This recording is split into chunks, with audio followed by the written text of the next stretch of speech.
Good morning, children. Now today we come to the next part of this lesson, atoms and molecules, and that is the law of constant proportion or the law of definite proportion.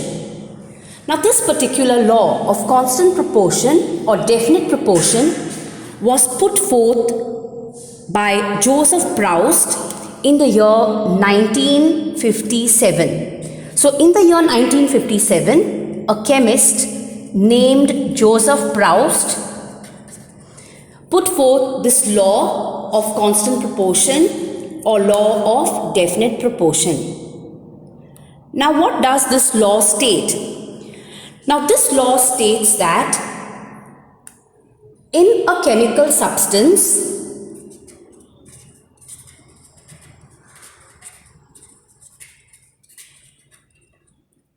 the elements are always present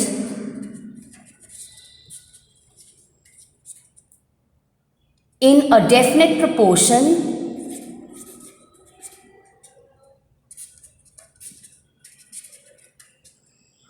by mass. Okay, now to understand the law, we go back to the very simple example of making chocolate milk. Now we have seen that to make chocolate milk, we take 1 tablespoon of drinking chocolate powder, we take 1 glass of milk, and we add 1 teaspoon of sugar. So when we add all these and mix them up nicely, stir them and heat them well, you get drinking chocolate. So we get, say, 1 glass of drinking chocolate. Okay. Now suppose we want to make this drinking chocolate for 10 people. We want to make 10 glasses of drinking chocolate. Then we have to take 10 times the amount of ingredients that we have taken. So instead of 10 tablespoons of chocolate powder, we will have to take, instead of 1 tablespoon of chocolate powder, we will have to take 10 tablespoons of chocolate powder. We will have to take 10 glasses of milk, 10 teaspoons of sugar, and then we will get 10 glasses of drinking chocolate.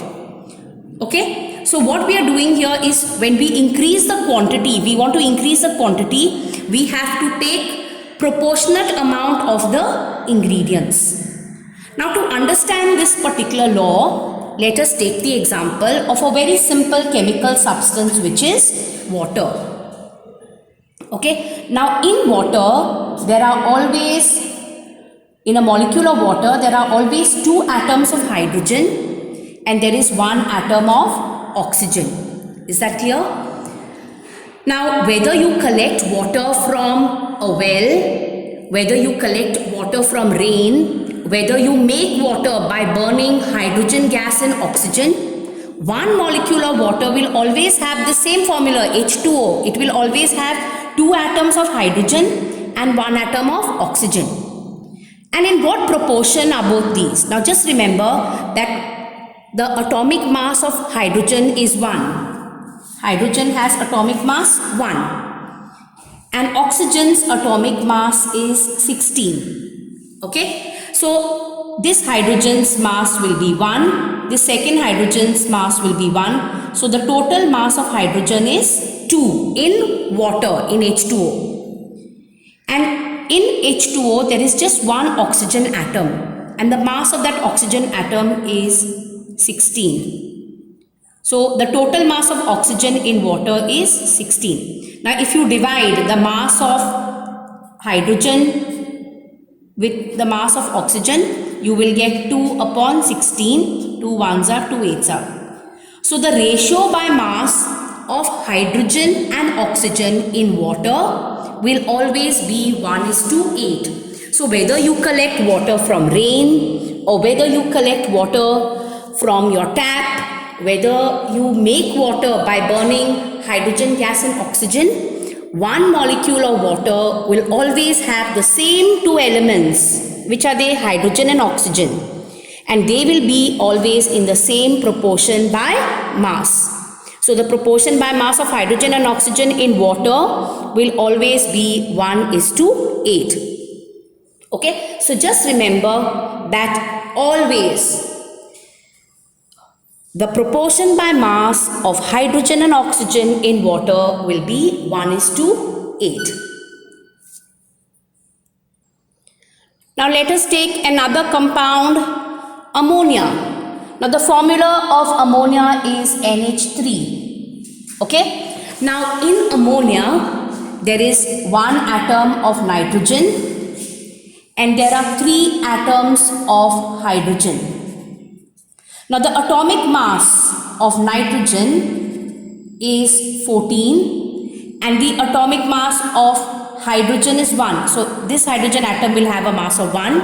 This hydrogen atom will have a mass of 1 and this hydrogen atom will have a mass of 1. Okay, so the ratio by mass of nitrogen and hydrogen in ammonia will be 14:3. Now how do we get this 14? The mass of nitrogen in ammonia is 14. There's only one atom and this mass is 14. And in ammonia there are 3 atoms of hydrogen and the mass of each atom is 1, 1, 1. So the total mass of hydrogen in ammonia will be 1 plus 1 plus 1, that is 3. So if you compare both these nitrogen and hydrogen by ratio, by dividing, you get 14:3. So ammonia will always have the same 2 elements, nitrogen and hydrogen, and their ratio by mass will be 14:3. So that is the law that in a chemical substance or in any chemical compound, the elements will always be the same. So ammonia will always have nitrogen and hydrogen. Water will always have hydrogen and oxygen. And their ratio by mass will always be the same. So the ratio by mass of hydrogen and oxygen in water will be 1:8. And the ratio by mass of nitrogen and hydrogen in ammonia will be 14:3. So this is the law of constant proportion or the law of definite proportion, which was put forth for the first time by Joseph Proust, a chemist, in 1957. Is that clear to all of you? So this particular law, the law of constant proportion or the law of definite proportion, is also called Proust's law. Now later there was another chemist and physicist called John Dalton. Okay, now this particular chemist and physicist, John Dalton, was born in a poor weaver's family in the year 1766 in England, and he began his career as a teacher at the age of 12. 7 years later, he became a school principal. Now Dalton left for Manchester to teach maths and physics and chemistry in a college, and he spent most of his life there teaching and researching. Now in the year 1808, he presented his atomic theory, which was the turning point in the study of matter. Now what did he put forth? What were his postulates? Now the first thing that he said was that all matter is made up of very tiny particles. And he called these very tiny particles as atoms. So let us say that this is matter. So he says that all matter is made up of very, very tiny particles like these. These particles are called atoms. Is that clear? Now the second thing that he said, that atoms are indivisible particles which cannot be created or destroyed in a chemical reaction. Means what? An atom, suppose this is an atom, it's the smallest particle. Inside an atom there is nothing. It cannot be further broken down into smaller and smaller parts. You cannot create an atom, nor can you destroy an atom during a chemical reaction. And in that first law, the law of conservation of momentum that we studied, we saw that the substances cannot be created nor destroyed, but you're just converting one substance into another. Okay, so when you burn hydrogen and oxygen, you're not destroying hydrogen and you're not destroying oxygen, but you're making both of them combine to give you something else, and that is water. So his second postulate was atoms are indivisible. That means they cannot be further broken down into smaller parts. There is nothing more inside an atom. It's the smallest particle. Then the third thing that he said was that atoms are identical in mass and chemical properties of a given element. So suppose say you have one element A like this, and you have one element B like this. All the atoms in element A will be the same. They will have the same mass and they will have the same chemical properties. That means they will all react in the same way. And all atoms of element B will again have the same mass and they will all have the same chemical properties. But the atoms of element A will be different from the atoms of element B. So that was his fourth postulate, where he says that the atoms of different elements have different masses and different chemical properties. Okay, so if you have say an element A like this, all the atoms which are there, all the particles which are there in element A will be the same. They will have the same mass and they will all react in the same way. They will have the same chemical properties. Same way if you look at element B, element B will have the same atoms. All the particles will be the same. They will have the same mass and they will have the same chemical properties. And his fourth postulate was atoms of different elements have different mass and chemical properties. Means what? These atoms which make up A will be different from atoms which make up B. They will not be the same. Within A, all the particles will be the same. Within B, all the particles will be the same. But the particles of A will have different mass and chemical properties compared to the particles of B. Is that clear? That was his fourth postulate. Now the fifth postulate is that atoms combine in a ratio of small whole numbers to form compounds. Now if you look at hydrogen and you take this hydrogen and you burn it, it will react with oxygen and it will form a compound water. Okay. Now if you look at water, H2O, water will have atoms of hydrogen and water will have atoms of oxygen. And these atoms of hydrogen and oxygen combine, they react in the ratio of small whole numbers.